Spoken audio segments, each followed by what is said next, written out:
steep is that?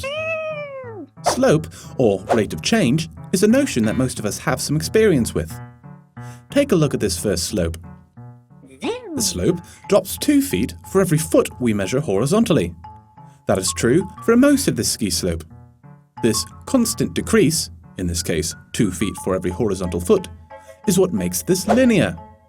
This is a key concept to understanding linear relationships. When the rate of change, or slope, stays the same, the relationship is linear, or forms a line. This second ski slope has varying rates of change. At first, the slope drops 1/2 of a foot for every horizontal foot. Further down, the slope is getting steeper. The slope is dropping 1 foot for each horizontal foot. The ski slope isn't a straight line from the top to the bottom of the slope because the rate of change, or slope, changed. This is not a linear relationship for the full length of the slope. As with the ski slope example, linear relationships are characterized by a constant rate of change. What does that mean? Take a look at this table. For every increase in x, the y value goes up by 3. The constant rate of change is 3. Therefore, this is a linear relationship. On a coordinate plane, the relationship looks like this. We've marked a few points on this line. Notice that for every increase in x, y increases by 3. To check your understanding, let's increase our x-coordinate by 2. The y value increases by 3 twice. The y value is now 13.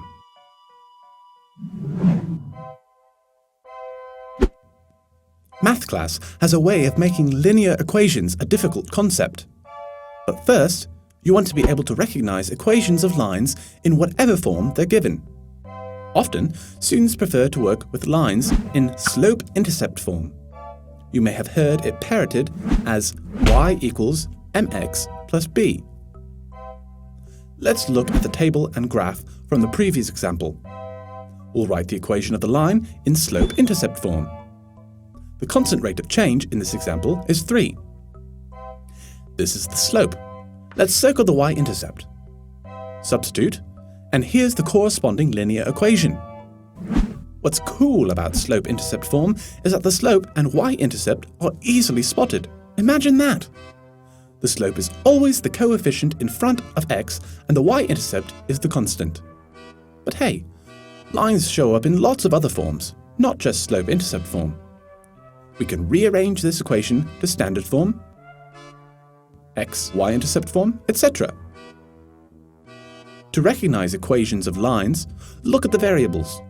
The exponents on the variables are always 1, and the variables are never found in roots or absolute values.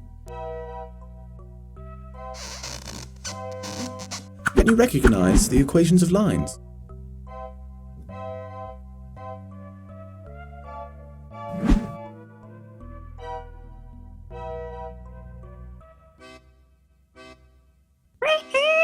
So how will this look on the ACT?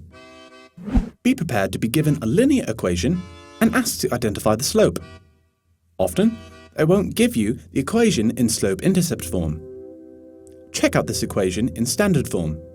Let's find the slope.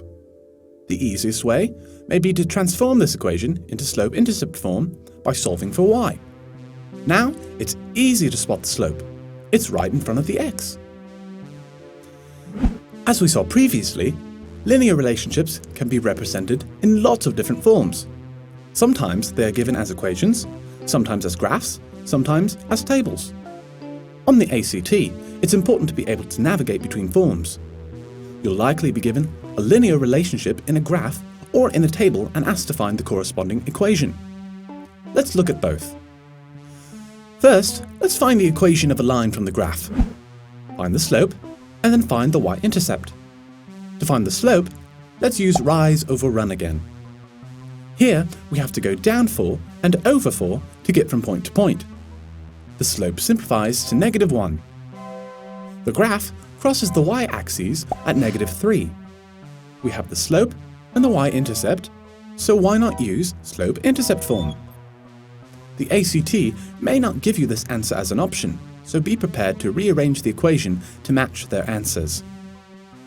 You'll also need to be able to identify linear relationships from tables and write the corresponding equation. Look at this table. For each increase in x, the y decreases by 2. This is a linear relationship. We know that because the y change is constant for each increase in x. The rate of change is the slope. We can also find the y-intercept from the table. The x value at the y-intercept is always 0. Here, the y-intercept is 5. So, here's the corresponding linear equation that goes with the graph. Linear relationships are simple. On the ACT, these problems are relatively predictable. You can expect the ACT to give you a graph or table of values and ask you to identify the linear equation that gives the same relationship. And you'll also need to be able to rearrange linear equations to find the rate of change or slope.